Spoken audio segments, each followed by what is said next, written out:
La pregunta que usualmente, por ejemplo, gente en la oficina o incluso gente en la iglesia, ¿sí? Nosotros nos encontramos personas que dicen, no, pero es que todos deberían hacer homeschooling, ¿verdad? Ujú. Tú, por ejemplo, ¿qué piensas acerca de todos deberían hacer homeschooling? Eh, yo pienso que ese sería lo ideal hablando desde un punto de vista utópico. Es decir, que Ujú. aunque es el modelo para mí el ideal y en el que pienso que podemos cumplir como cristianos el mandato que Dios nos ha dado como padres para instruir a nuestros hijos en sus caminos, no es eh, una regla, ¿no? No es una regla y no me gusta hacerlo sentir como tal tampoco. ¿Tú te has Porque, encontrado con personas así?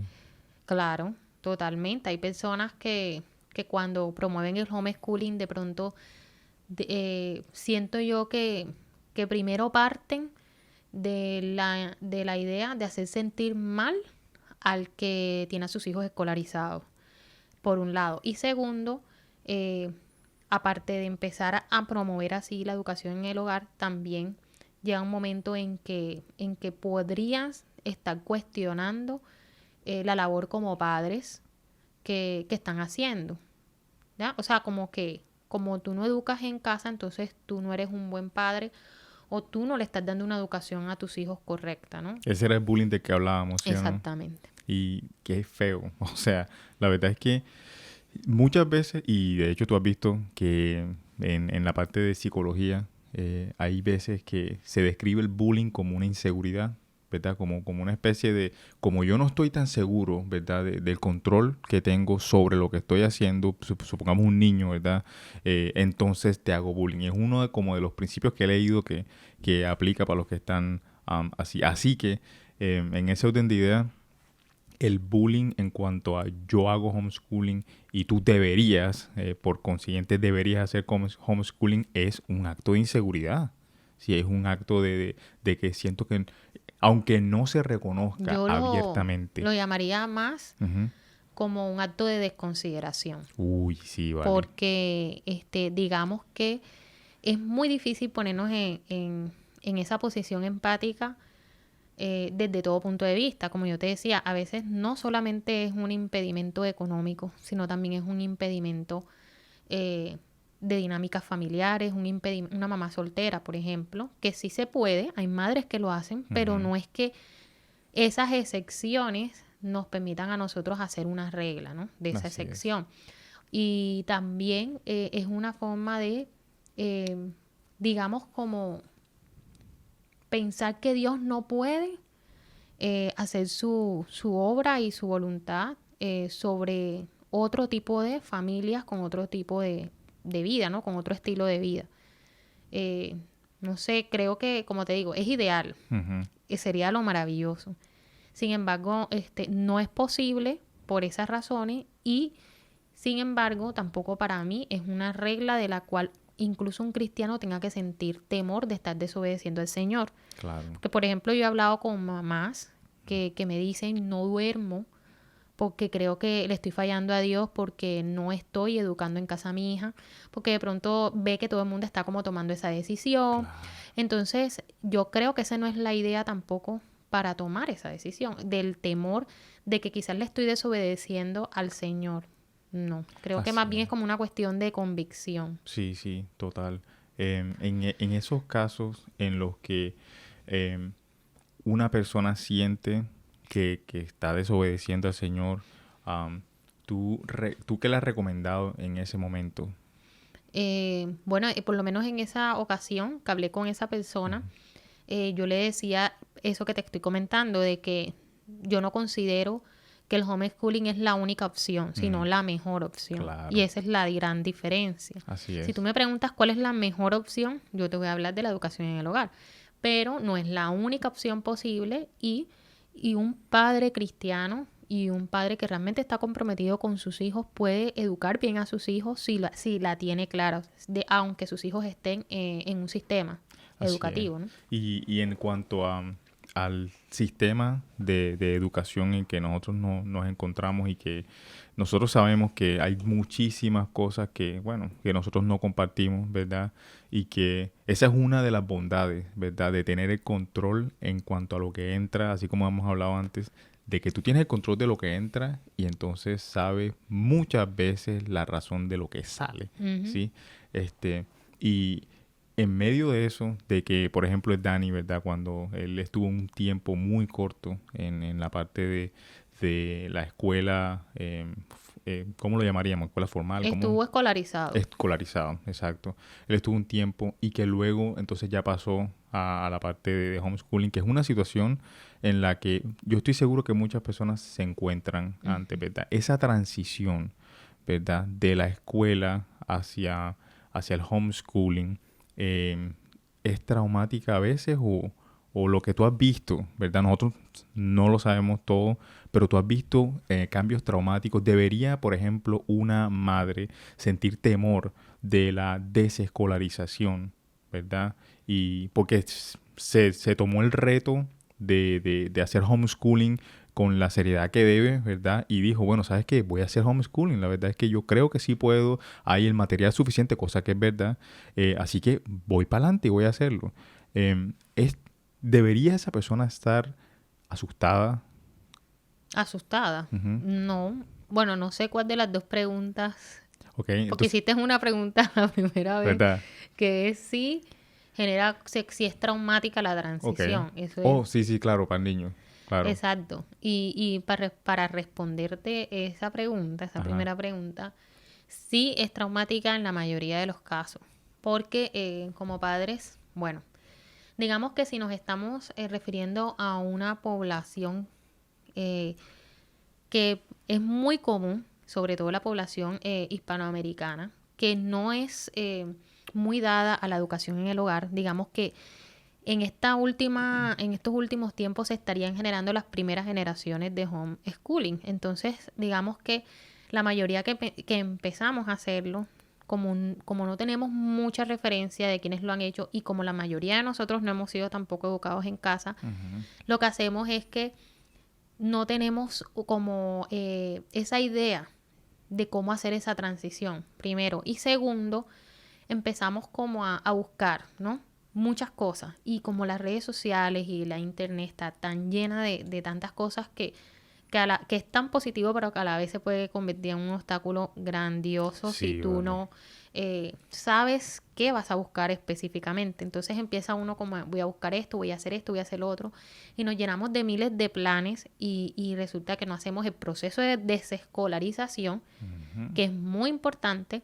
Y segundo, y esto es más que todo para los niños que estaban escolarizados. Y Claro. segundo, que no vamos como buscando como un camino para la educación de nuestros hijos, ¿no? Así es. ¿Sabes qué me causa a mí muchísima paz mental?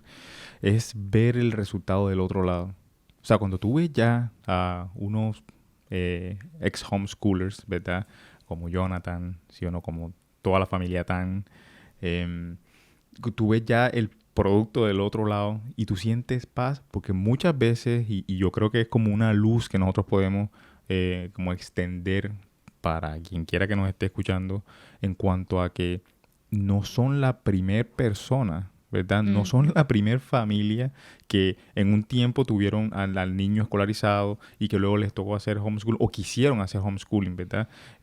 Hay muchísimos de esos casos, ¿verdad? O sea, el error está muchas veces en que en el ceder al pensamiento de que me siento sola en esto, por consiguiente estoy sola en esto, Ujú. ¿verdad? Y el pensamiento de me siento sola en esto y por consiguiente tengo que buscar ayuda con los que ya han pasado por aquí ayuda muchísimo más, Sí, ¿verdad? claro. Entonces, en ese orden de ideas, en cuanto a, listo, estamos en homeschooling, ¿verdad?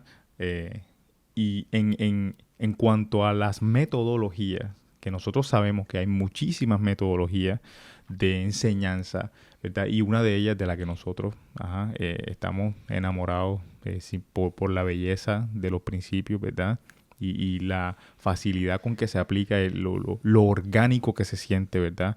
Que es Charlotte Mason. Ahora, nosotros sabemos que em, dentro de los homeschoolers, ¿verdad? Habiendo tantas metodologías y está habiendo Charlotte Mason, ¿deberían todos los homeschoolers hacer Charlotte Mason? Esa es una pregunta que creo yo es bastante difícil de contestar. Ujú. Pero si tú me preguntarías a mí, que la conozco, yo creo que, claro, todos podemos, pensándolo porque, por ejemplo, los recursos. La gente habla, bueno, los libros vivos, que no sé cuántos estén familiarizados con el concepto de los libros vivos, pero es como, digamos, la herramienta principal con la que se educa a través de la filosofía educativa de Charlotte Mason. Y entonces la gente dice, no hay, pero resulta que hemos entrado a una época digital maravillosa. Que yo creo que incluso muchas mamás dicen, ay, pero es que no sé qué hacer, me siento mal porque no hay recursos, pero es que los libros físicos son más, me gustan más, pero yo creo que a veces nos desenfocamos y no pensamos en el privilegio de la época en la que estamos, donde tenemos a la mano mucha literatura por ese lado. Y segundo, que pienso de que es simplemente salir de la zona de comodidad cuando vamos a educar en el hogar, porque la filosofía de Charlotte Mason te exige como padre leer y prepararte sobre esa filosofía educativa. Entonces, por esa razón yo pensaría que ojalá todos los padres pudieran hacer, o sea, pudieran educar en casa bajo la filosofía de Charlotte Mason. ¿Por qué? Porque es una filosofía completa que no solo te lleva a que hagas cosas, sino que también te invita a reflexionar sobre la educación en sí misma. Y eso es algo súper importante. ¿Eso lo consideras la belleza de la metodología, la belleza de la filosofía? Exactamente, ¿verdad? esa es la belleza. Sientes que creces con ellos, ¿sí o no?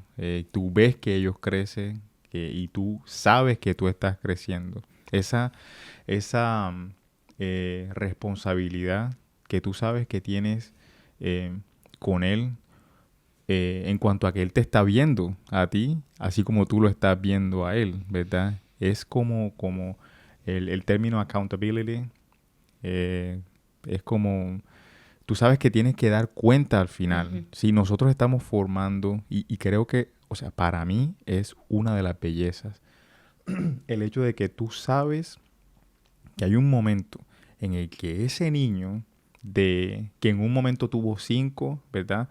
Luego empieza, cuando se lleva de la forma correcta, así como gracias a Dios se ha ido llevando, y así como muchas otras familias lo están haciendo, se convierte en ese niño de 8 años, que luego llega a los 10 años, y que tú ves la transición en cuanto a sus pensamientos, en cómo asimila el material, uh-huh, al punto de que te aporta.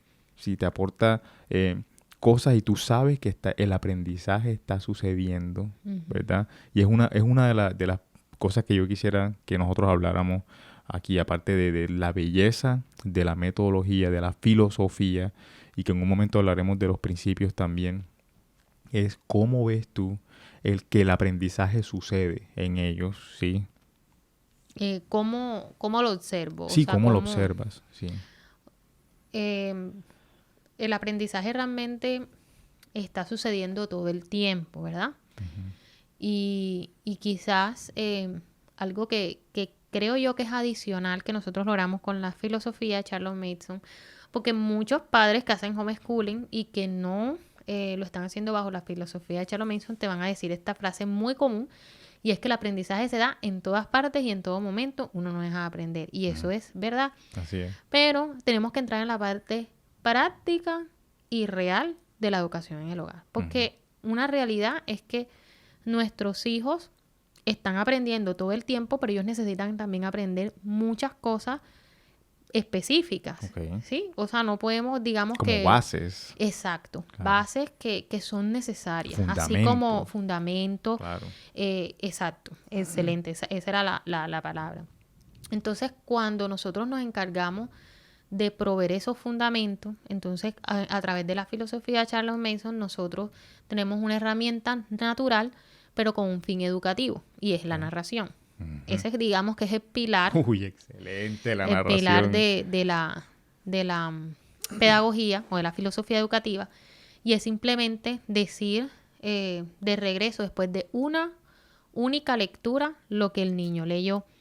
Entonces, si tú te pones a pensar, el niño logra prestar atención después de una sola lectura, que estoy casi segura que la mayoría de los adultos que no hemos sido educados bajo esa filosofía lo podemos hacer. Claro. Tú enseguida sientes la necesidad Sí, espera, y leo de nuevo. de leer otra vez porque te vas. El niño desde pequeño empieza a desarrollar ese hábito. Claro. Yo no lo llamaría tanto a desarrollar, sino a cultivar ese hábito de atención. Se convierte en una habilidad, nena, o sea. Exacto. Y ellos pueden leer con buena atención y no solamente eso, sino que cuando ellos dicen de vuelta, ellos están diciendo con sus propias palabras y en sus propios procesos mentales eso que leyeron.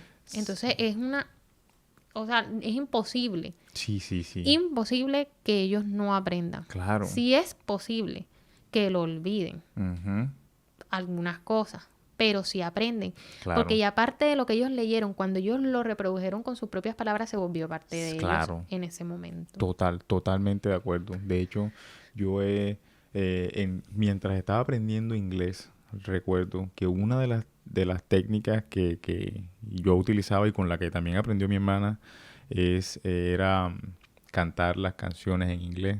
Y el hecho de tener que pensar en la letra y decirla, claro, ellos no repiten. En el caso de los niños, yo sé que no repiten de memoria, pero el hecho de que haya entrado y que tenga que salir, ¿verdad? Y se hace mío. De hecho, ese vocabulario, ese conocimiento. Claro. Yo he visto a Dani y nosotros hemos visto... Todo lo narra. O sea, exacto, se vuelve un hábito. Se lee un cómic, te narra el cómic. Un libro, te narra el libro. Los sueños, tiene un sueño, te narra el sueño. Y lo hace automáticamente, sin ningún esfuerzo, digamos que ya se vuelve parte de la persona, aunque, obvio, es una actividad totalmente natural. Claro. Los niños desde que están chiquiticos narran. Nosotros, el ser humano, narra desde que está pequeño. Y eso es una de las cosas hermosas de la filosofía. Y es que es la señorita Mason, lo que hizo fue que analizó esas cosas naturales de la ley natural, y eso fue lo que identificó como los medios propicios para nuestra educación, porque son los naturales. La narración es una cosa natural, tú lo haces, y ¿por qué no usarla? Sí, se le nota el patrón científico que hay en la observación, en la experimentación como tal y la comprobación. O sea, hay... y nosotros hemos visto de que en medio de la metodología y de la filosofía hay principios científicos también, y sabemos que en su tiempo, y nosotros lo hemos hablado muchas veces, Charlotte Mason utilizó lo mejor que había en su tiempo, o sea, el acceso a la ciencia que había en ese momento. A mí me impresiona la relevancia de que nosotros estamos hablando de material que se creó antes de que nosotros naciéramos, ¿sí? Y la relevancia con la que todavía se mantiene es increíble. Claro. Entonces, en cuanto a la narración, por ejemplo, que es como algo tan importante, tan básico en medio de la aplicación, la implementación de la filosofía, yo recuerdo que nosotros hemos hablado muchas veces de que el que aprende y enseña, aprende dos veces, ¿ya? Y parece que es lo que sucede allá. A mí lo que me impresiona también es cómo el principio aplica a nosotros, como cuando nosotros en Colombia decimos que ya después de viejo. Y nosotros, o sea, y literalmente intenta leer un libro y nárralo. O sea, lee un capítulo y narra el capítulo, se hace tuyo. Es que la narración apunta a una verdad educativa que yo siempre la menciono cada vez que pues tengo la oportunidad, y es de que la verdadera educación, decía Charlotte Mason, es la autoeducación. Y no solamente porque el niño aprende a leer por sí mismo los libros y todo eso, ¿no? Sino también porque se vuelve autodidacta, que es lo que la gente solamente relaciona con la frase, sino es que la frase también está hablando de ese principio mental de lo que significa narrar. Porque la verdadera educación es la propia autoeducación. Porque es la misma mente preguntándose a sí misma cosas, o sea, secuencia. Y eso, ella decía que uno sabe lo que uno mismo se puede responder. Total. O sea, si no lo puedes responder es definitivamente porque no lo sabe. En este caso, la narración es un proceso que sucede dentro de ti de esa manera y tú estás respondiendo lo que agarraste, ¿no? Y que con el tiempo que ya tú desarrollas el hábito, pues se vuelve más. Es un principio tan efectivo que yo en la oficina lo aplico, ¿sí? Y yo cuando estamos planificando, por ejemplo, si yo necesito hacer una pieza de código, ¿verdad? De software, yo constantemente tengo que someter el código a pruebas y decir, bueno, ¿y qué sucede si entonces esto? Entonces yo formulo la lógica, ¿verdad? Y luego entonces lo someto y pongo el escenario. Y es lo mismo cuando Dani narra y dice, y entonces, ¿y entonces por qué haría eso? ¿Sí? O sea, dice lo que dice el libro y me parece que es increíble y es donde entra el concepto de que nosotros también hemos hablado acerca de las conexiones, ¿verdad? Cuando están narrando, tú has visto las conexiones, ¿verdad? ¿Y cómo explicas tú eso? Las conexiones es porque nosotros somos seres que tenemos relación con muchas cosas al mismo tiempo. Nosotros no solamente, digamos que nos relacionamos con los libros, en el caso de ellos, sino que nos relacionamos con personas, Ahora, depende también a lo que ellos están expuestos. Por eso es que en la filosofía es tan importante que haya una variedad de temas. Esa variedad es la que te va a permitir hacer conexiones y eso es, mejor dicho, yo te digo, aquí podemos hablar de algo súper interesante que es lo de las conexiones. Eso se puede guardar para un tema que se puede llamar las unidades de estudio versus Charlotte Mason. ¿Qué son las unidades de estudio? Y que eso es súper interesante y es lo que se hace muy comúnmente en las escuelas en casa.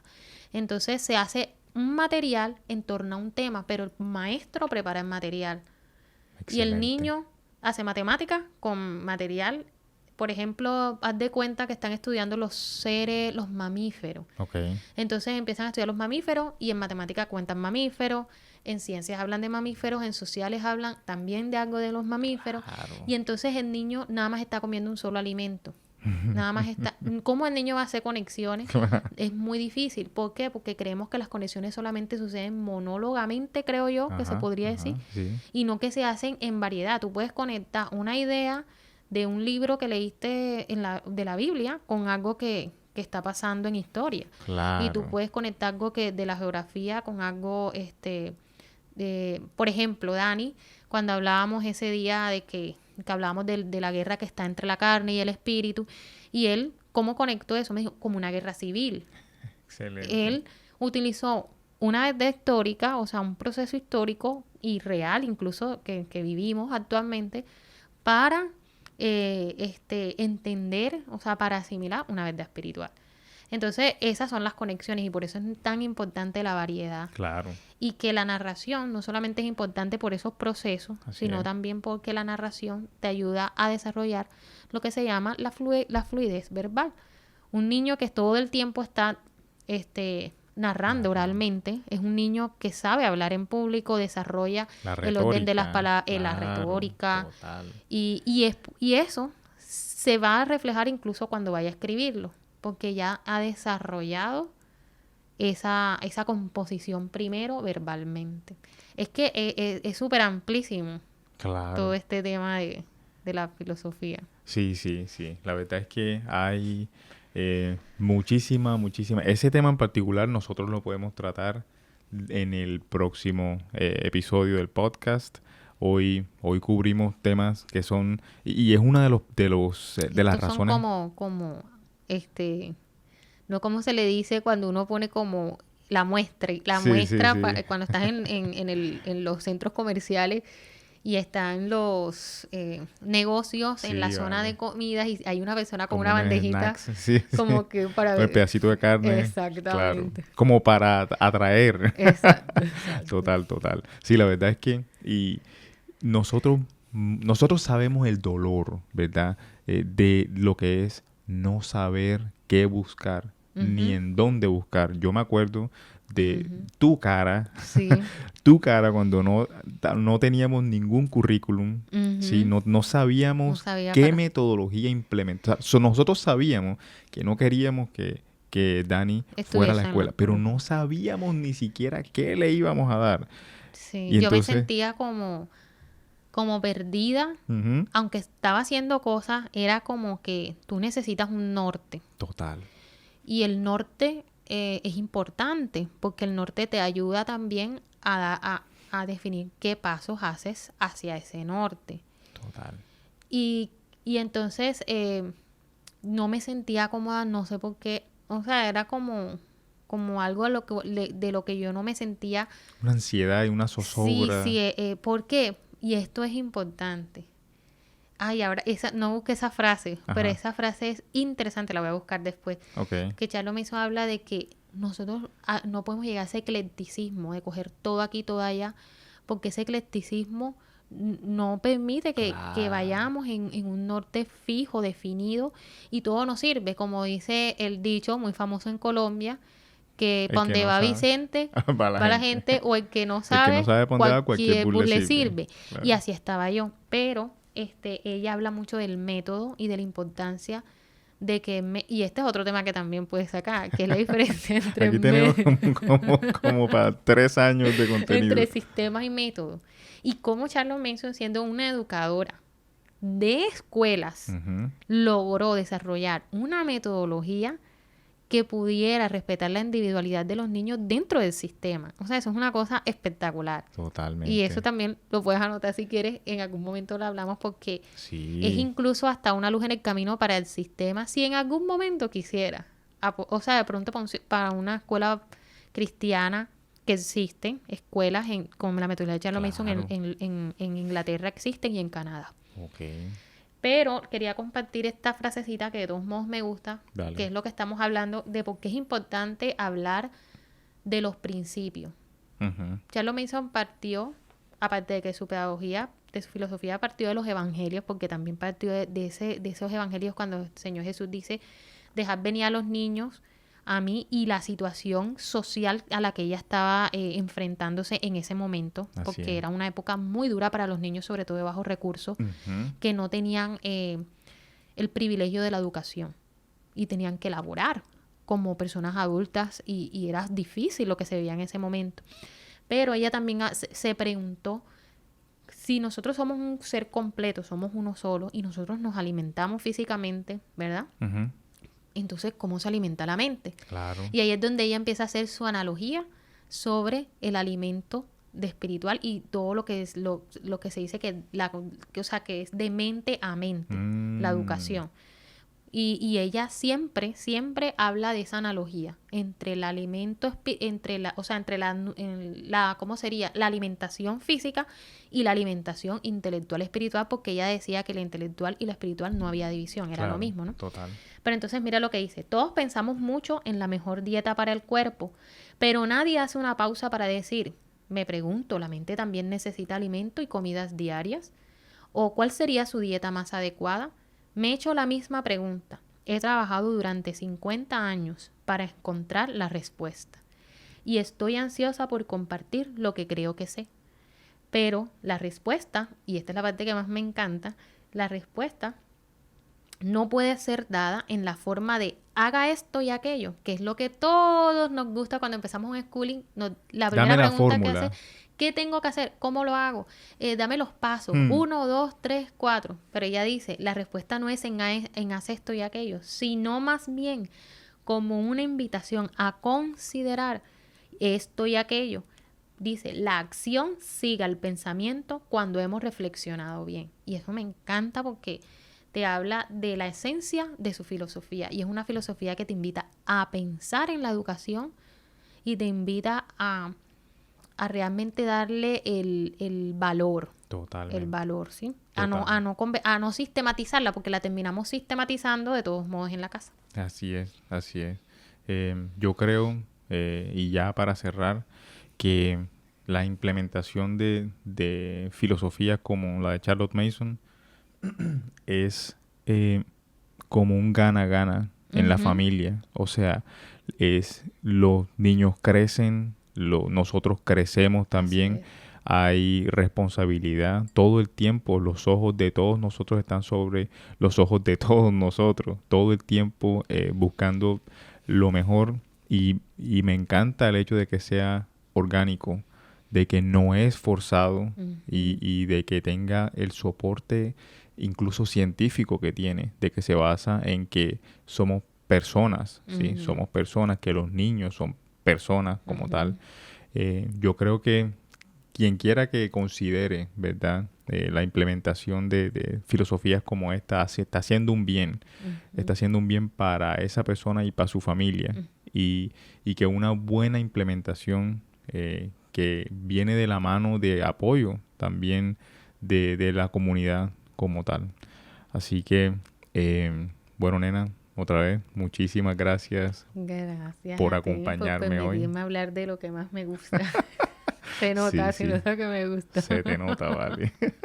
Así que en el próximo episodio nosotros vamos a estar hablando, ya que te tanteé, o sea, ya te piqué con eso, y hablamos de relaciones y de la narración y de las relaciones, y ahí te vas Yo creo que todo. podemos, si quieres, pues yo propongo Ujú. que podemos empezar a hablar de cómo se diferencia la filosofía Ok, del sistema. excelente, Y eso ayuda como a que la gente mire cuál es esa esencia como general. excelente. Listo, pues entonces muchísimas gracias de nuevo y nos vemos después. Bueno, pues. Chao, pues.